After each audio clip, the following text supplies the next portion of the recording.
So there's been something on my mind for a couple weeks and I haven't been able to shake it. And I kind of was going to leave it alone, but I figure if it's stuck with me this long, I might as well talk about it. The first humanitarian trip that I went on was in 1996, and it was as a part of a faith community that I was involved in. I took a bunch of teenagers down to a Caribbean island and worked with some pretty poor people. And that whole thing was about preaching compassion and love and acceptance and just working with those that needed help. Now here we are, nearly 30 years later, almost 2026, so almost an anniversary of that first trip. And some of the people that taught me those values, some of the people that mentored me and led me in that time of my life, I'm seeing them, the same folks are posting hashtag mass deportation, hashtag deportations now, and all this just hateful rhetoric.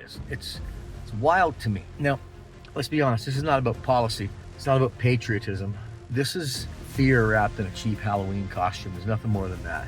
And worse than that, this is pure hypocrisy. How did love one another and love your neighbor become deport your neighbor, banish your neighbor? Just because they don't look like you, they don't act like you, they don't talk like you, or maybe their culture makes you a little bit uncomfortable. You know, the commandments to love one another and the golden rule and those things, they don't come with an asterisk that's contingent on your comfort zone. It's not how it works. That's not how love works. It's not how compassion works. It's not how empathy works. And here's the newsflash. You can't cherry pick compassion. You don't get to have it when it's convenient. If you do, it's not love. It's just pure tribalism.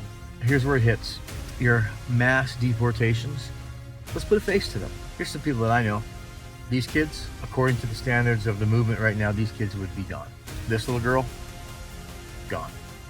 Can you imagine saying you want these people, these threats, these little children that are a threat to you, you want them taken and dropped off in some country without their parents, some country they don't know?